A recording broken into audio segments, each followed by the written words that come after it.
എന്റെ മോൾക്ക് വേണ്ടി മാത്ര ഇനി ഒന്നിനെയും കൊലയ്ക്ക് കൊടുക്കണ്ടെന്ന് ഞാൻ തീരുമാനിച്ചത്.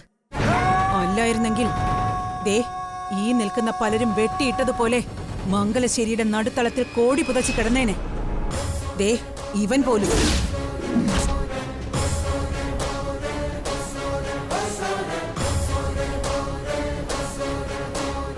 പിന്നെ നീ പറഞ്ഞില്ലേ പാപത്തിന്റെ കണക്ക്? മംഗലശ്ശേരി ഗംഗാധര പണിക്കർക്ക് നെഞ്ചിൽ കൈവച്ച് പറയാമോ, ഗൗരി നന്ദനം ചവിട്ടി നിൽക്കുന്ന ഈ വീട്ടിൽ എന്റെ അച്ഛന്റെ ശാപം ഇടുത്തി പോലെ വന്ന് പതിച്ചിട്ടില്ലാന്ന്?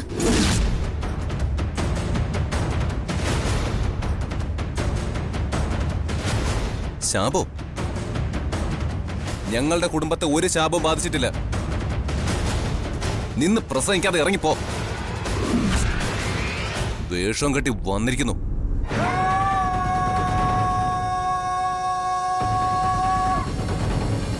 കാഞ്ചനയുടെ മകൾ എങ്ങനെ മരിച്ചു? മുകുന്ദന്റെ അവസ്ഥ എന്തായി? അയാൾക്ക് ആത്മശാന്തി കിട്ടാൻ നീണ്ട 19 വർഷം കാത്തിരിക്കേണ്ടി വന്നത് ശ്രീദേവി മറന്നിട്ടുണ്ടാവില്ല.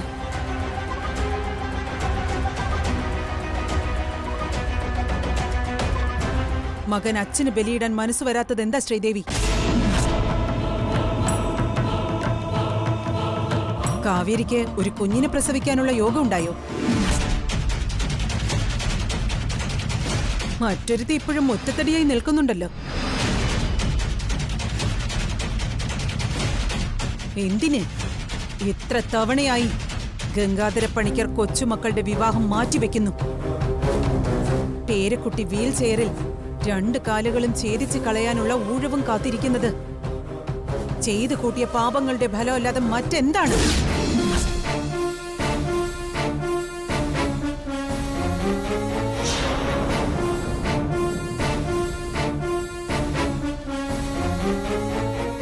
ഗംഗാധര പണിക്കർ ഇതിനൊക്കെയുള്ള മറുപടി പറയണം.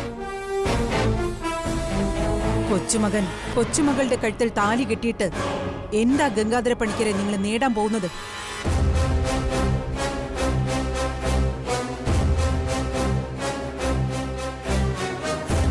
മംഗലശ്ശേരിക്കൊരു അനന്തരാവകാശി വേണ്ടേ? കൺമുന്നിൽ മക്കളുടെ മരണങ്ങളും കണ്ട് സർവശാപഭാരവും തലയിലേറ്റി ശവക്കുഴിയിലെത്തിയാലും പാപങ്ങൾ തീരില്ല പണിക്കരെ. ആത്മശാന്തി പോലും കിട്ടാതെ പോവും നിങ്ങൾക്ക്.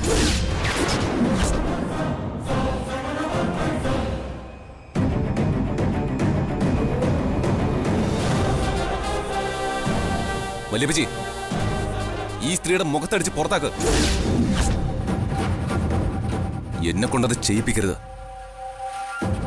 വേണ്ട, അവള് പറയട്ടെ. പകയും പാപവും ഒന്നിച്ച് കെട്ടടങ്ങാൻ ഒരു വഴിയാ ഞാൻ പറഞ്ഞു വരുന്നത്. എന്റെ മകളും നിങ്ങളുടെ കൊച്ചുമകനും തമ്മിലുള്ള വിവാഹം നടക്കണം.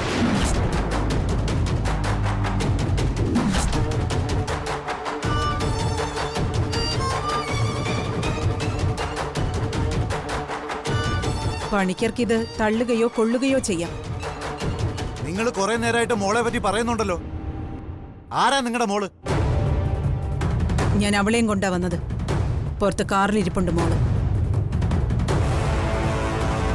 അവളും കൂടി അറിഞ്ഞു വേണം അടുത്ത തീരുമാനവുമായി എനിക്ക് മുന്നോട്ട് പോകാൻ. പിന്നെ അവൾ മമ്മിയെ പഴിക്കരുത്.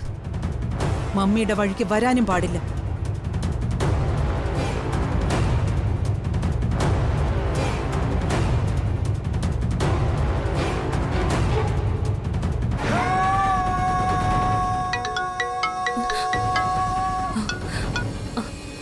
മമ്മി, മോളകത്തേക്ക് വാ. വേറെ പ്രശ്നമൊന്നുമില്ലല്ലോ മമ്മി? നിന്നെ ഞാനല്ലേ വിളിക്കുന്നത്?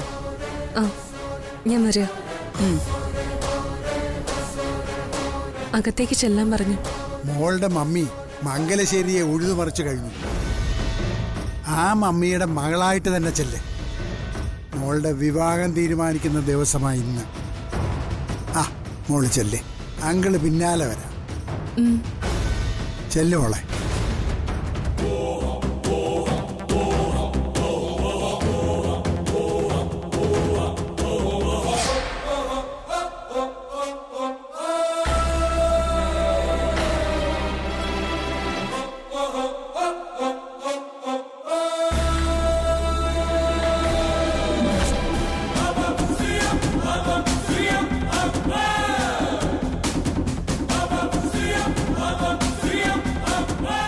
ഈശ്വര, ഗൗരിയുടെ മകളായിരുന്നോ സഞ്ജന? ഇവളോ?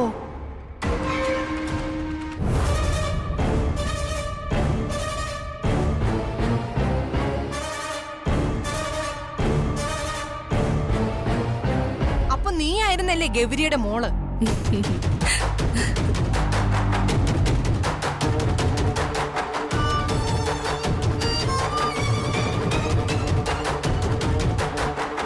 മമ്മി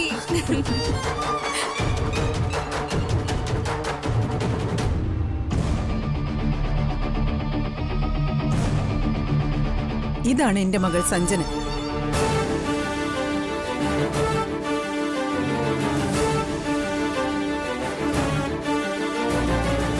എന്റെ മകൾ നിങ്ങൾക്ക് അപരിചിതയല്ലെന്ന് എനിക്കറിയാം.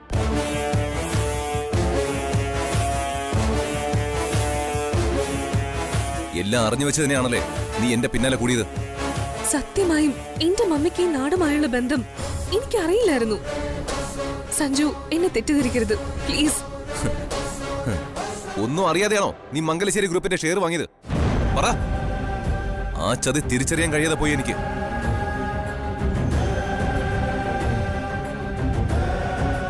ഈശ്വര, 25% ഷെയറും ഇവരുടെ കയ്യിലായല്ലോ. സഞ്ജു, അതൊന്നും എനിക്ക് അറിയില്ലായിരുന്നു. മമ്മി നിങ്ങളും തമ്മിലുള്ള ശത്രുതയെ പറ്റി ഞാൻ അറിയുന്നത് തന്നെ മമ്മി എന്റെ പിന്നാലെ ഈ നാട്ടിലെത്തിയിട്ടാ.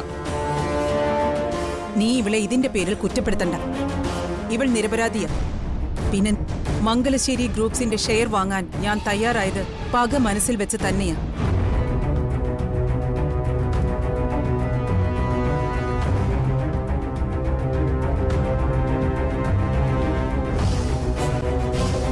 നിങ്ങളുടെ ഗോൾഡൻ ജൂബിലിക്ക് ക്ഷണം കിട്ടിയപ്പോ ഞാൻ പോകാമെന്ന് സഞ്ജന പറയുമ്പോഴും നിന്നെ അവൾ ഇഷ്ടപ്പെട്ടിരുന്നു എന്ന കാര്യം എനിക്ക് അറിയില്ലായിരുന്നു. എനിക്കൊരു സൂചനയെങ്കിലും കിട്ടിയിരുന്നെങ്കിൽ എന്റെ മോളെ ഞാൻ ഇങ്ങോട്ട് അയക്കില്ലായിരുന്നു.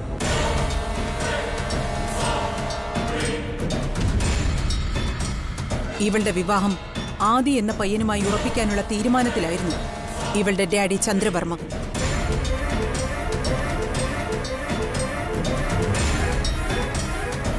നിങ്ങള് ഈ ആഗ്നേയ ഗ്രൂപ്പ്സിന്റെ MD ചന്ദ്രവർമ്മയുടെ ഭാര്യ തന്നെയാണ്? പ്രഭാചന്ദ്രന് ഇനിയും സംശയമോ? അതെ, നന്ദന വർമ്മയാ ഞാൻ, ചന്ദ്രവർമ്മയുടെ ഭാര്യ.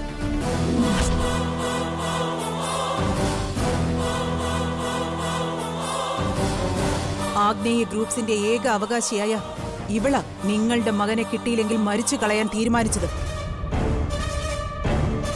കണ്ടില്ലേ നിങ്ങൾ ഇവളെ ഇവിടുന്ന് അപമാനിച്ചിറക്കി വിട്ട ദിവസം സൂയിസൈഡ് അറ്റംപ്റ്റ് നടത്തിയത്?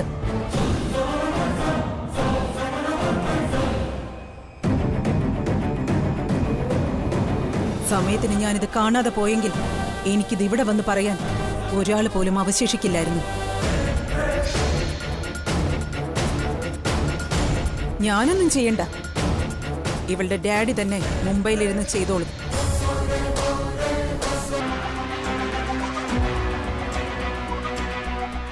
ഇപ്പൊ ഗംഗാധര പണിക്കർക്ക് മഹാദേവൻ തമ്പിയുടെ മകളും നിങ്ങളും തമ്മിലുള്ള അന്തരം എത്ര വലുതാണെന്ന് മനസ്സിലായിട്ടുണ്ടല്ലോ. ആട്ടിയിറക്കാനും കഴുത്തിന് പിടിച്ച് പുറത്തു തള്ളാനും ഇവിടെ ചിലരൊക്കെ ആവേശം കൊണ്ടത് ചന്ദ്രവർമ്മയുടെ ഭാര്യയോടാണെന്ന കാര്യം മറക്കണ്ട. മതി മമ്മി, ഇനി അതൊന്നും പറയണ്ട. ഈ വീട്ടിലുള്ള ആരോടും എനിക്കൊരു ശത്രുതയില്ല. സഞ്ജു എന്നോട് ഇറങ്ങി പോവാൻ പറഞ്ഞത് എന്നെ സ്വീകരിക്കണമെന്ന് സ്വാതി പറഞ്ഞത് കേട്ടിട്ടാ.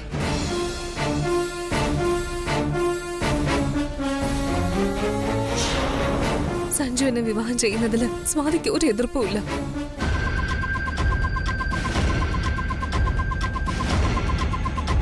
അങ്ങനെ ഒരു ആഗ്രഹം മനസ്സിൽ വെച്ച് തന്നെയാ സ്വാതി എന്നെ ഇങ്ങോട്ട് വിളിച്ചിട്ടുള്ളതും. അല്ലെന്ന് സ്വാതി പറയട്ടെ.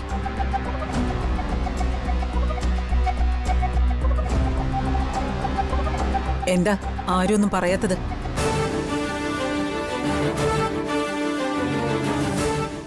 എന്ത് കേൾക്കാനാ നിങ്ങൾ നിൽക്കുന്നത്?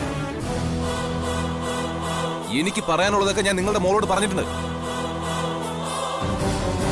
അങ്ങനെ കാര്യൊരു അഭിപ്രായം സഞ്ജു പറയരുത്. നിന്നോട് സഞ്ജനെ വിവാഹം കഴിക്കാൻ ശ്രീകുട്ടി പറഞ്ഞത് അവൾക്ക് ചിന്തിക്കാൻ കഴിയുന്നൊരു മനസ്സുണ്ടായിട്ടാ. ശ്രീകുട്ടി പറഞ്ഞത് ഇവിടെ എല്ലാവരും കേൾക്കുകയും ചെയ്തു. വിവാഹം ഒരു താലികെട്ടിൽ തീരുന്നതല്ലെന്ന് ശ്രീകുട്ടിക്കറിയാലോ. അത് മനസ്സിലാക്കാൻ ശ്രമിക്കാത്തത് നീ മാത്രം.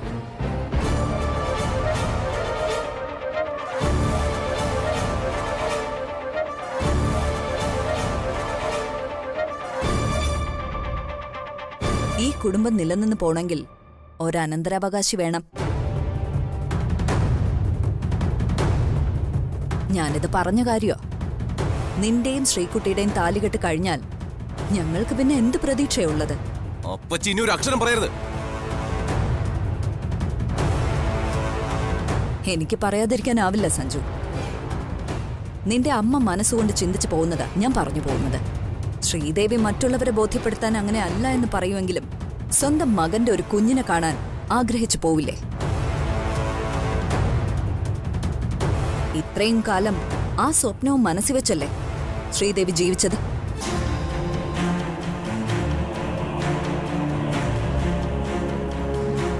അങ്ങനെ ഒരു മോഹം ശ്രീദേവിക്ക് ഇല്ലെങ്കിൽ ശ്രീദേവി ഒരു അമ്മയല്ലെന്നേ ഞാൻ പറയൂ. ഇങ്ങനെയൊന്നും പറയല്ല കവിത. ശ്രീകുട്ടി എന്റെ മോളാ.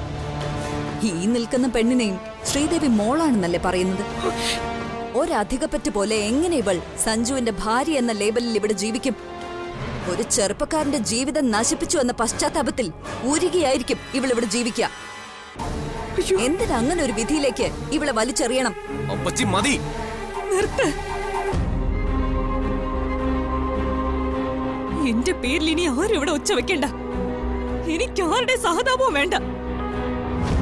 സഞ്ജു സഞ്ജുനെ സ്വീകരിക്കട്ടെ.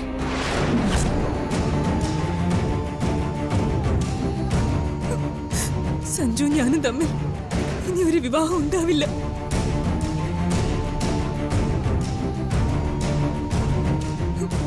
വിവാഹം എന്റെ സ്വപ്നവും അല്ല. സ്വാതി, ഞാൻ ആ പഴയ സ്വാതി അല്ല സഞ്ജു.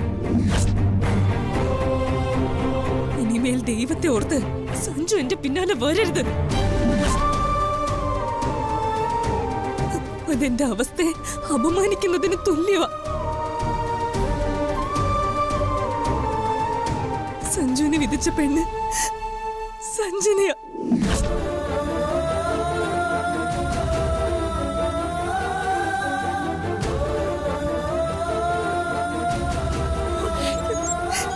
അയ്യോ,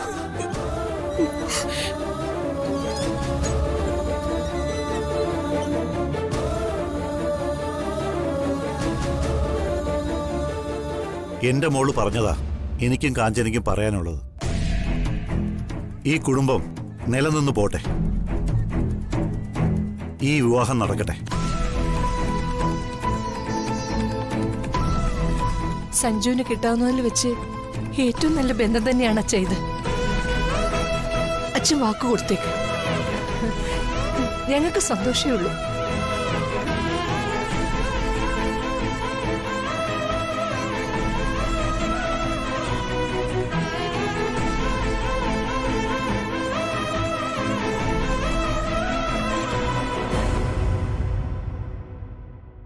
ഗംഗാധര പണിക്കർ ഒരു തീരുമാനം പറയണം. മമ്മി ധൃതി പിടിക്കാതെ ഇപ്പൊ നമുക്ക് പോവാം. എനിക്കിനി കാത്തിരിക്കാനാവില്ല. രണ്ടിലൊന്ന് എനിക്ക് അറിഞ്ഞേ പറ്റൂ. നമുക്ക് ഈ വിവാഹം നടത്താം അച്ഛ. സഞ്ജുവിന്റെ എതിർപ്പ് അച്ഛൻ വാക്ക് കൊടുത്താൽ തീരാവുന്നതേ ഉള്ളൂ. നടക്കില്ല. നിങ്ങൾ മോളെ വിളിച്ച് പോവാൻ നോക്ക്. മോനെ വേണ്ട.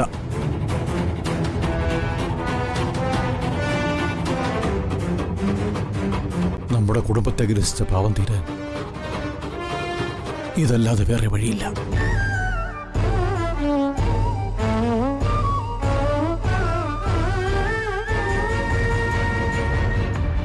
ഞാൻ ചെയ്ത വലിയൊരു തെറ്റ് എനിക്ക് തിരുത്തണം. അതിന്റെ കാരണക്കാരൻ നിന്റെ അച്ഛനായിരുന്നെങ്കിൽ അത് തിരുത്താനുള്ള ബാധ്യത നിനക്കുണ്ട്. മുത്തശ്ശനെ മോൻ ധിക്കരിക്കരുത്. ഒന്നും കാണാനും കേൾക്കാനുള്ള കരുത്തില്ലാത്തതുകൊണ്ട് അവനെ.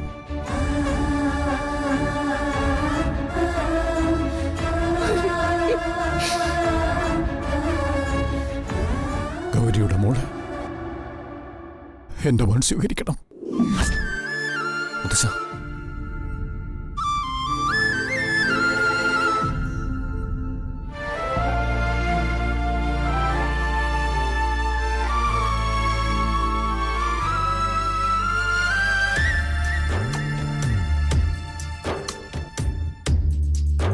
ചിരിമുകിലും മറന്നുപോയി മിഴി നിറയുന്നിതാ, കനവുകളും പറന്നു ദൂരെ വിട പറയുന്നിതാ,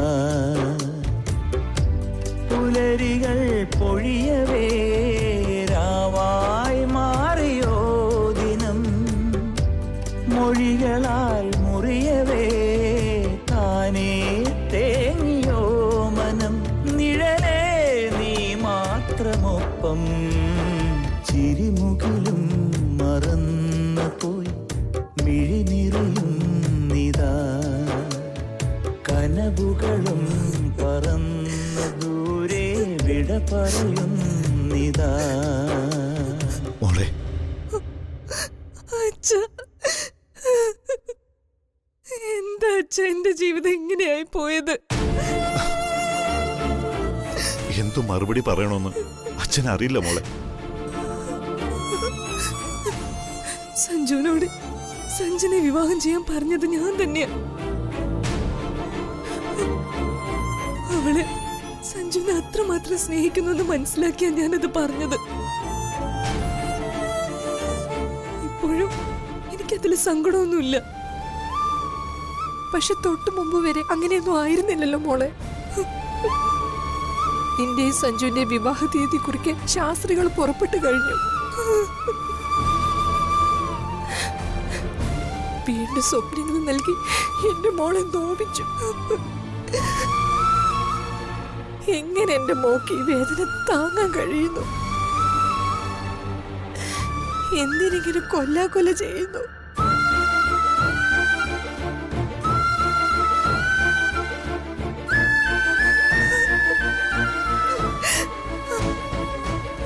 കരയരുതമ്മ.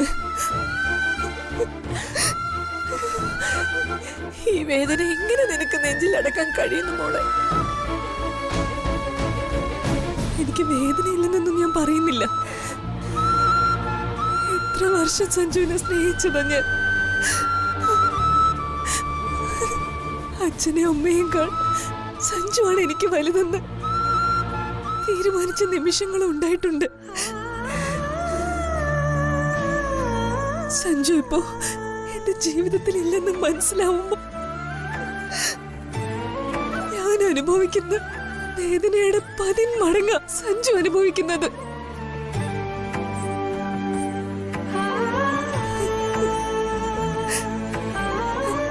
എന്നോട് യോജിക്കാനുള്ള മനസ്സുമായിട്ട് സഞ്ജു നിൽക്കുന്നതെന്ന് എനിക്കറിയാം.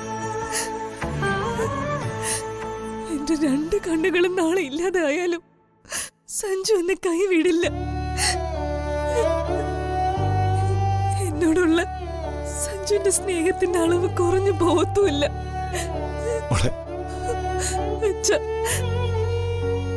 എന്റെ കുറവുകളെ വാക്കുകൊണ്ടോ നോക്കുകൊണ്ടോ പോലും സഞ്ജു കുറവായി കാണില്ല. സഞ്ജുവിന് അതിന് കഴിയില്ല. ഞാനില്ലാതെ സഞ്ജുവിനൊരു സന്തോഷമുള്ള ജീവിതം ഉണ്ടാവില്ല. എന്നെ ഇത്രയ്ക്ക് സ്നേഹിക്കുന്ന സഞ്ജുവിനെ ഞാനായിട്ട് വേണ്ടെന്ന് വയ്ക്കുന്നതിന്റെ വേദനയാ എനിക്ക്.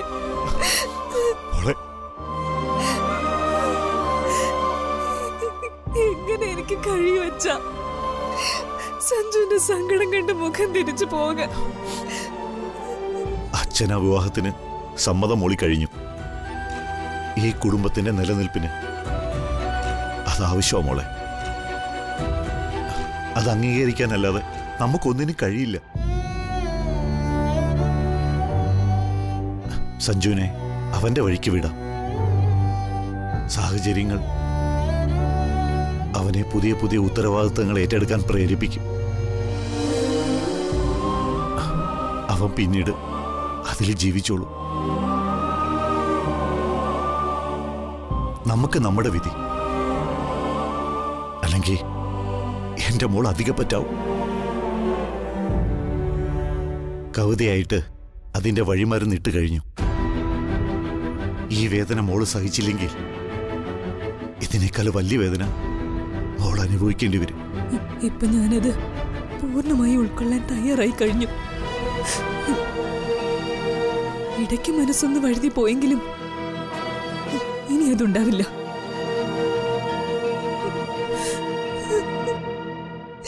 നമുക്ക് നമ്മൾ മാത്രം മതി അച്ഛ. അച്ഛ നമുക്ക് ഇവിടെ നിന്ന് പോവാ അച്ഛ. വിവാഹം കഴിയുന്നത് വരെ ഇനി സഞ്ജു എന്നെ കാണരുത്. പോവാ മോളെ, നമുക്ക് പോകാം.